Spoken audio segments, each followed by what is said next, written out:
نحمده ونصلي ونسلم على رسوله الكريم اما بعد فاعوذ بالله من الشيطان الرجيم بسم الله الرحمن الرحيم قال سنشد عضدك بأخيك ونجعل لكما سلطانا فلا يصلون إليكما بآياتنا أنتما ومن اتبعكما الغالبون۔ اللہ نے فرمایا عن قریب ہم تیرے بازو کو تیرے بھائی کے ذریعے قوت دیں گے اور تم دونوں کو غلبہ عطا فرمائیں گے، تو وہ ہماری نشانیوں کے سبب تم دونوں کا کچھ نقصان نہ کر سکیں گے،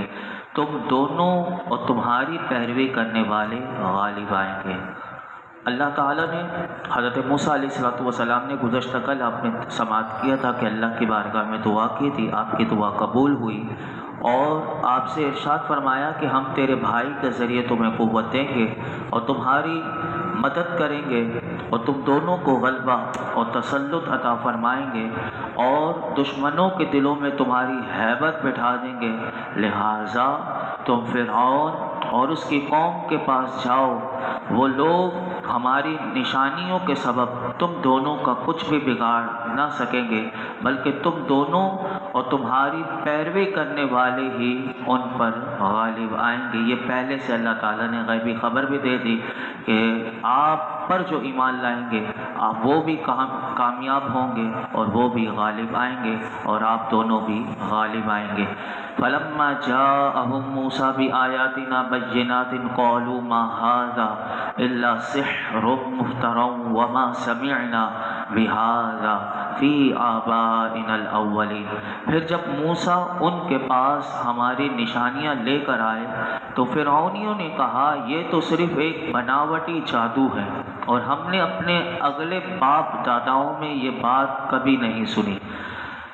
حضرت موسیٰ علیہ السلام جب فرعون کے دربار میں اللہ کے حکم سے پہنچے اور اس کی قوم کے پاس قرآن کہتا ہے ہماری نشانیاں لے کر آئے، تو وہ نشانیاں دونوں دیکھ لی، ایک تو وہ معجزہ عصا والا بھی دیکھ لیا اور وہ ہاتھ والا روشن معجزہ بھی دیکھ لیا، لیکن ان نشانیوں کے دیکھنے کے بعد ہونا تو یہ چاہیے تھا کہ وہ لبیک کہہ دیتے اور ایمان لے کر آ جاتے، لیکن انہوں نے کیا کہا؟ قرآن کہتا ہے کہ ان نشانیوں کا مشاہدہ کرنے کے بعد وہ قوم اتنی بے حس تھی کہ وہ کہنے لگی یہ تو صرف ایک بناوٹی جادو ہے، اور ان بد نصیبوں نے اللہ نے جو اپنے نبیوں کو معجزات یعنی موسیٰ علیہ السلام کو جو 2 معجزات دیے تھے اس کا انکار کیا اور اس کو جادو بتایا۔ تو اس طرح ان کی بات کا مطلب یہ نکلا کہ جس طرح جادو کی تمام اقسام باطل ہوتی ہیں، کیونکہ اس زمانے میں جادو اپنے عروج پر تھا، تو اس لیے وہ یہ کہنے لگے کہ جادو کی تمام اقسام جس طرح باطل ہوتی ہیں اسی طرح معاذ اللہ یہ معجزات بھی یہ جادو کی طرح ہیں۔ اللہ اکبر۔ پھر فرعونیوں نے مزید آگے یہ کہنے لگا کہ جو آپ ہمیں دعوت دے رہے ہیں ایک اللہ کو ماننے کی، وہ ایسی نہیں ہے کہ ہمارے آباء و اجداد میں ایسی بات نہیں سنی گئی۔ یہ سب سے بڑا جھوٹ انہوں نے بولا، حالانکہ ان کے آباء و اجداد کو بھی وہ تعلیم دی گئی۔ آگے کیا ہوا سنیے، فرمایا وقال موسیٰ ربی اعلم بمن جاء بالہدی من عنده ومن تکون له عاقبۃ الدار انہ لا یفلح الظالمون۔ موسیٰ نے فرمایا کہ میرا رب خوب جانتا ہے جو اس کے پاس سے ہدایت لائے اور جس کے لیے آخرت کے گھر کا اچھا انجام ہوگا، بے شک ظالم کامیاب نہیں ہوں گے۔ جب فرعون نے یہ کہا کہ یہ تو بناوٹی جادو ہے، یہ ہدایت نہیں، تو آپ نے اس کے جواب میں یہ ارشاد فرمایا کہ میرا رب اسے خوب جانتا ہے کہ جو ہم میں سے حق پر ہے، جسے اللہ رب العالمین نے نبوت کے ساتھ سرفراز فرمایا ہے، اور اسے بھی خوب جانتا ہے کہ جس کے لیے آخرت کا گھر ہوگا اور وہاں کی نعمتوں اور رحمتوں کے ساتھ اسے نوازا جائے گا۔ اگر تمہارے گمان کے مطابق میرے دکھائے ہوئے معجزات یہ جادو ہیں اور میں نے انہیں اللہ کی طرف منسوب کر کے اگر جھوٹ بولا ہے تو اللہ تبارک و تعالی مجھے یہ کبھی بھی عطا نہ فرماتا، کیونکہ میرا رب جو ہے وہ غنی بھی ہے اور حکمت والا بھی ہے۔ اس کی یہ شان نہیں کہ کسی جھوٹے اور جادوگر کو رسول بنا بنا کر بھیجے، بے شک تم کفر کر کے اپنی جانوں پر ظلم کرنے والے ہو، اور یاد رکھنا کہ ظلم کرنے والے کبھی کامیاب نہیں ہوتے، اور کافروں کو آخرت کی کبھی بھی کامیابی میسر نہیں۔ آگے کیا ہوا وہ سنیے کہ اب فرعون نے جب یہ سنا تو وہ لاجواب ہوا۔ اب اس کے پاس جب کوئی دلیل نہ بنی تو اگلا جو اس نے کہا وہ آیت آپ سنیے۔ اب اس نے کیا کہا؟ وقال فرعون یا ایھا الملأ ما علمت لکم من الہ غیری فاوقد لی یا ہامان علی الطین فاجعل لی صرحا لعلی اطلع الی الہ موسیٰ وانی لأظنہ من الکاذبین۔ اور یہ سن کر فرعون نے کہا اے اہل دربار، میں تو نہیں جانتا کہ تمہارے لیے میرے سوا کوئی اور خدا ہے۔ اللہ اکبر، کتنی بڑی بات۔ فرمایا پس آگ جلا میرے لیے اے حامان، اور اس پر اینٹیں پکوا کر میرے لیے ایک اونچا محل تعمیر کر، شاید اس پر چڑھ کر میں سراغ لگا سکوں موسیٰ کے خدا کا، اور میں تو اس کے بارے میں یہ خیال کرتا ہوں کہ یہ جھوٹا ہے۔ موسیٰ علیہ السلام نے جب اس کے بھرے دربار میں رب العالمین کا ذکر کیا تو یہ بات اسے اتنی ناگوار، حامان کو جو اس کا وزیر خاص تھا، جو مشیر بھی تھا، اس حامان کا نام لے کر اس نے، اب دیکھیے کیسی چالاکی کرتا تھا، کتنا چالاک تھا کہ کہنے لگا کہ زمین پر جس خدا کا ذکر کر رہے ہیں زمین پر تو وہ مجھے کہیں نظر نہیں آیا، ہو سکتا ہے کہ وہ آسمان پر ہو۔ تو اس نے حامان کا نام لے کر اس نے کہا کہ ایک نہایت بلند محل تعمیر کرو تاکہ ہم اس پر چڑھیں اور آسمان میں جھانک کر اچھی طرح تسلی کر لیں، اگر موسیٰ کا خدا وہاں ہو تو ہمیں نظر آ جائے گا۔ اللہ اکبر، یہ اتنی بڑی جرت اور وہ تھی بے باکی کہ اگر وہاں بھی نظر نہ آیا تو پھر تم سب کو اطمینان ہو جائے گا کہ میرے سوا کوئی اور الہ نہیں، یعنی میں ہی فرعون جو ہوں تمہارا معبود ہوں۔ اور یہاں تک کہ میرا خیال تو یہ ہے کہ موسیٰ جو ہیں وہ جھوٹ بولتے ہیں، نعوذ باللہ، اور میں موسیٰ علیہ السلام کو جھوٹا سمجھتا ہوں۔ یہ تھا آیت کا مختصر مفہوم، لیکن یہاں پر علماء جو بات کرتے ہیں وہ سنیے۔ علماء کہتے ہیں کہ اس مفہوم کو سمجھ لینے کے بعد یہاں دو چیزیں غور طلب ہیں۔ نمبر ایک کہ فرعون اپنے آپ کو جو الہ کہتا تھا اس کا مقصد کیا تھا، نمبر ایک۔ نمبر دو،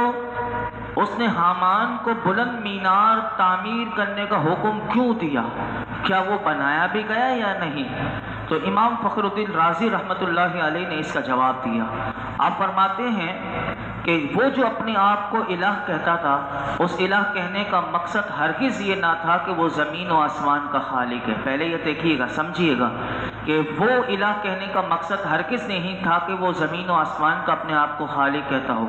کیونکہ اس کا دعویٰ کرنے والا کوئی احمق ترین بے وقوف ہی ہو سکتا ہے، اور یہ فرعون بھی جانتا تھا کہ یہ دعویٰ میں نہیں کر سکتا، اور یہ بھی جانتا تھا کہ مجھے دنیا میں آئے ہوئے چند سال گزرے ہیں اور مجھ سے بڑی بڑی عمر والے میرے دربار میں بیٹھنے والے ہیں، کہ یعنی ان کی عمر میں ان کے سامنے ہی پیدا ہوا ہوں اور بڑا ہوا بادشاہ بنا، اور یہ زمین و آسمان و دیگر مظاہر فطرت تو لاکھوں سال سے بھی پہلے ہیں۔ وہ اتنا نادان ہرگز نہیں تھا کیونکہ وہ ایسی بات کا دعویٰ کرتا جو بدیہہ البطلان ہو۔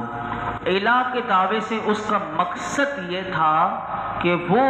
اپنی، اب کیونکہ عوام جو ہوتی ہے نا وہ لکیر کی فقیر بھی ہوتی ہے، عوام کو جیسے چلایا جائے وہ ویسے چلتی ہے۔ اب وہ اپنی رعایا کو، اور آپ نے پیچھے بھی سن چکے تھے کہ وہ کتنا جابر و ظالم تھا کہ وہ سوچنے تو دیتا ہی نہیں تھا، یعنی پوری قوم کو وہ ایک فکر پر، وحدت پر آنے ہی نہیں دیتا تھا سوچنے کی، وہ ان کو لڑواتا ہی رہتا تھا۔ اور وہ کیونکہ یہ تھا ہی، پیچھے ہم سماعت کر چکے، اب وہ اس کا الہ کہنے کا مقصد یہ تھا کہ ساری رعایا کو وہ یہ ایک تو باور کرا دے کہ معبود بنا دے، اور معبود سے وہ یہ چاہتا تھا کہ جب وہ کوئی حکم کرے تو اس کے حکم کو ہر کوئی مانے، اور اس کے حکم میں کسی کو دم مارنے کی جرت نہ ہو، اور وہ یہ کہتا تھا کہ میرے ملک میں میرا ہی حکم کرے۔ اور جب حضرت موسیٰ اور حضرت ہارون آئے اور اسے ٹوکا کہ تو یہ کون ہوتا ہے حکم چلانے والا، اور تو اپنے آپ کو الہ معبود کہنے والا، تو وہ اس بات سے، اس طرز عمل سے وہ یہ سمجھا کہ یہ اعتراض میرے دربار میں کون کر سکتا ہے، اس لیے اس کو اس نے اپنے دربار کی توہین سمجھی۔ اور نمبر 2، جو دوسری بات کہ اس نے حامان کو حکم کیوں دیا کہ میرے لیے ایک بلند محل تعمیر کرو اور میں اس پر چڑھ کر موسیٰ کے خدا کا آسمان پر سراغ لگا سکوں، تو اس کو بھی امام فخر الدین رازی رحمۃ اللہ علیہ اس بات کو لکھتے ہیں کہ اس کا مقصد قطعاً یہ نہیں تھا، اور نہ اس کا کوئی خیال تھا کہ ایک ایسا اونچا مینار بنایا جا سکے کہ جس پر چڑھ کر انسان آسمان میں جھانک سکے۔ اس نے یا تو یہ بات ازراہ مذاق کہی تھی، یا پھر اس نے اپنے رعایا کو دھوکہ دینے کے لیے، آج بھی آپ سنتے ہیں نا، ابھی اخبارات میں کیونکہ الیکشن آ رہے ہیں، اب دھوکہ دینے والے، اب کیونکہ ووٹ چاہیے تو وہ کیا کہ ہم پاکستان کی تقدیر کو بدل دیں گے، ہم یہ کر دیں گے، ہم وہ کر دیں گے۔ اب یہ عوام کے ساتھ دھوکے بازی یہ پرانے زمانے سے یہ چلتے ہوئے آ رہی ہے، اللہ اکبر۔ تو اس نے بھی اپنی رعایا کو دھوکہ دینے کے لیے کہی تھی تاکہ لوگوں کی توجہ اس بات کی طرف مبذول کرائی جائے کہ بادشاہ سلامت نے موسیٰ علیہ السلام کے دعوے کی تحقیق کر رہے ہیں، اور جب تک اس تحقیق کے نتائج سامنے نہیں آ جاتے تو پھر ایک نو وارد کی بات سن کر اپنے قدیم عقائد کو چھوڑ دینا اور فرعون کو معبود نہ ماننا، فرعون کے سامنے کھڑے ہو جانا اور ایک اللہ کو ماننا، یہ اس نے اتنا بڑا دھوکہ دیا تھا تاکہ عوام جلد بازی نہ کر سکیں۔ اور پھر جابر جیسا فرعون جیسے بادشاہ کے سامنے کوئی دشمنی مول لینا یہ اتنا آسان نہیں تھا، تو اس نے عوام کو دھوکہ دینے کے لیے اس نے یہ کہا تھا کہ بلند محل تعمیر کرو تاکہ میں اس پر چڑھ کر دیکھ سکوں اور دیکھوں کہ جس تحقیق کا پھر نتیجہ کیا نکلتا ہے۔ اور فرعون یہ بات بھی اچھی طرح سمجھتا تھا کہ جب ایک بات، اب کیونکہ بھرے دربار میں جو بات کہی جا رہی ہے تو وہ لبیک کہتے ہیں، تو وہ توجہ ہٹانے کے لیے تاکہ وہ توجہ جب ہٹ جائے گی پھر کسی میں اتنی زحمت کہاں ہے کہ وہ آ کر بادشاہ سے سوال کر سکے۔ اب تو بھرا دربار ہے تو وہ بادشاہ سے سوال کر سکتا ہے، لیکن پھر جب یہ بات توجہ سے ہٹ جائے گی پھر کسی میں جرت نہیں ہوگی کہ بادشاہ سے آ کر یہ پوچھے کہ آپ نے جو اس وقت کہا تھا کہ ہم تحقیق کر رہے ہیں، بتائیے اس تحقیق کا کیا نتیجہ نکلا، آپ بتائیے کہ آپ نے بلند محل تعمیر کیا نہیں کیا، آپ نے جو حامان کو حکم دیا تھا وہ بنوا کر۔ تو یہ وہ توجہ ہٹانے کے لیے بات کہی گئی تاکہ لوگ وہم میں رہیں اور وہ ایسا مینار بنائے اور لوگ یہ سمجھیں کہ وہ مینار بنانے میں کئی سال لگیں گے اور ماہر کاریگر وہ آ رہے ہیں، مسالہ بھی بن رہا ہے اور اینٹیں بنیں گی، پھر وہ محل تعمیر ہوگا۔ اللہ اکبر۔ حضرت موسیٰ علیہ السلام جو اللہ کی دعوت دینے آئے تھے، اس دعوت سے توجہ ہٹانے کے لیے اس نے یہ بات کہی تھی اور اس کا یہی مقصد تھا۔ یہ ایسے بڑے بڑے جابر اور خطرناک یہ لوگ ہوتے ہیں۔ یہ بات قرآن حکیم ہمیں بتا اسی لیے رہا ہے کہ تاکہ ہم غور و فکر سے کام لیں، اپنی عقل کو جو اللہ نے ہمیں دی ہے اس سمجھ سے آگے یہ باتیں آئیں گی کہ یہ کیوں اللہ تعالیٰ یہ قصے بیان کرتا ہے قرآن حکیم میں، تاکہ ہم اس سے عبرت حاصل کریں اور دنیا میں آنکھیں بند کر کے صرف زندگی نہ گزاریں، جس طرح گھوڑے گدھے کی طرح، جانوروں کی طرح جس طرح چلایا جائے انسان ویسے چلتا رہے، نہیں، بلکہ انسان کو اللہ تعالیٰ نے اشرف المخلوقات بنایا ہے۔ جس دن ہم یہ بات کو سمجھ گئے اس دن ہمارے یہاں سکون ہی سکون ہوگا۔ اور اس بات کو میرے آقا علیہ السلام نے اپنے صحابہ کو سمجھائی تھی، قربان جائیں آج جن کا یوم فاروق اعظم ہے، اللہ اکبر، کہ فاروق اعظم رضی اللہ تعالیٰ نے وہی نظام جو عدل والا نظام وہ قائم کر کے دکھایا کہ 22 لاکھ مربع میل کی سرزمین پر کوئی کسی کے ساتھ ایک بکری بھی کسی کا یعنی ظلم نہیں ہو سکتا تھا کسی جانور پر۔ انسان تو انسان دور کی بات ہے، وہاں گورنر ہوں یا وزراء ہوں، بڑے بڑوں کی وہ تحقیقات ہوتی تھی ہر جمعے کے دن، اور کوئی عام بھی بندہ آ کر اپنے گورنر کے بارے میں بتا دے تو اس کی وہ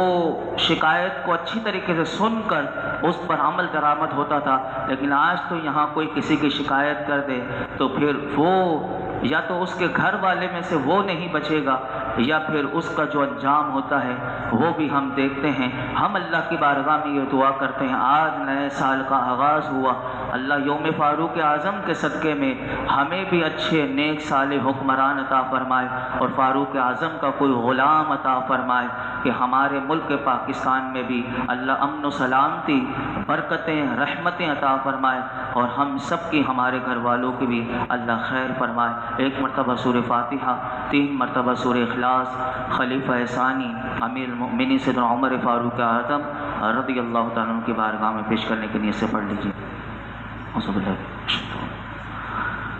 الحمد للہ رب العالمین الرحمن الرحیم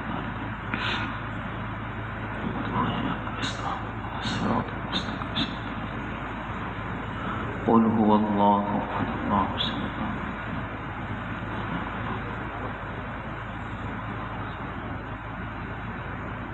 یا رب العالمین یا ارحم الراحمین، ہم سب کی حاضری کو قبول مقبول فرما۔ نماز عشاء ادا کرنا، سورہ فاتحہ، سورہ اخلاص پڑھنا، درس قرآن سننا سنانا اور ایک مکمل قرآن پاک پڑھا گیا، اسے اپنی بارگاہ میں قبول مقبول فرما۔ تمام کا ثواب ہدیۃً تحفۃً نبی پاک صاحب الاولاق صلی اللہ علیہ وسلم کی بارگاہ میں پیش کرتے ہیں، قبول فرما۔ نبی اکرم صلی اللہ علیہ وسلم کا صدقہ تو پھر تمام انبیاء کرام، تمام صحابہ کرام، تابعین، تبع تابعین، ائمہ مجتہدین، اولیاء کاملین، علماء راسخین، جمیع مومنین مومنات مسلمین مسلمات کی ارواح کو اس کا ثواب پہنچا۔ بالخصوص سیدنا امیر المؤمنین فاروق اعظم رضی اللہ تعالیٰ عنہ کی بارگاہ میں پیش کرتے ہیں، قبول فرما۔ آپ کے درجات کو بلندیاں عطا فرما یا اللہ، آپ کے نظام عدل کا صدقہ ہے اللہ، ہماری اس ملک پاکستان میں نظام عدل عطا فرما۔ آپ کے نظام مصطفیٰ کا صدقہ ہے اللہ، ہمارے ملک پاکستان میں نظام مصطفیٰ عطا فرما یا رب العالمین یا ارحم الراحمین۔ آپ کے عشق مصطفیٰ کا صدقہ ہم سب کو بھی عشق مصطفیٰ عطا فرما۔ آپ کی دین کی خدمتوں کا صدقہ ہے اللہ، ہمیں بھی دین کی خدمت کے لیے قبول فرما لے اے اللہ، ہمیں دین کی سمجھ بھی عطا فرما، قرآن و سنت کا فہم عطا فرما۔ آپ کی فقاہت، آپ کے جو حضور سے آپ نے علم مصطفیٰ سیکھا اے اللہ، اس علم نافع کا صدقہ ہم سب کو بھی علم نافع عطا فرما۔ آپ کے فہم قرآن کا صدقہ ہمیں بھی فہم قرآن عطا فرما، ہمارے لیے سمجھنا سمجھانا آسان کر دے، عمل بنا دے، باخلاق، باحیا، با کردار بنا دے۔ ہمارے اندر جتنی برائیاں خرابیاں ہیں اللہ،